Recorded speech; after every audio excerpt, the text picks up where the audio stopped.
തെരുവിൽ കർഷകർ പ്രതിഷേധത്തിന്റെ വിത്തുകൾ എറിഞ്ഞപ്പോൾ കാവലായത് ചെങ്കൊടി മാത്രമായിരുന്നു. പൊരുതുന്ന ഇന്ത്യയുടെ നിറം ചുവപ്പായിരുന്നു. എണ്ണത്തിന്റെ അഹങ്കാരമായിരുന്നില്ല ആ കൊടിയുടെ കരുത്ത്, വെള്ളം ചേർക്കാത്ത നിലപാടുകളായിരുന്നു. പരിഹാസക്കൂട്ടങ്ങൾ എങ്ങനെ തെരുവിലിറങ്ങാനാണ്?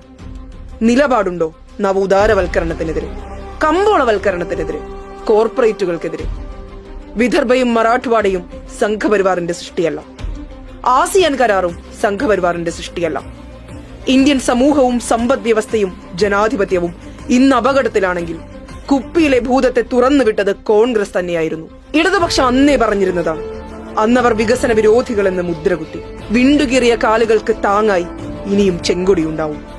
സിംഹാസനങ്ങളുടെ അടിത്തറകളെ പ്രകമ്പനം കൊള്ളിച്ച ട്രാക്ടറുകളിൽ ചെങ്കൊടി ഇനിയും പാറിപ്പറക്കും. ഇടതുണ്ടെങ്കിലേ നമ്മുടെ ഇന്ത്യയുള്ളൂ.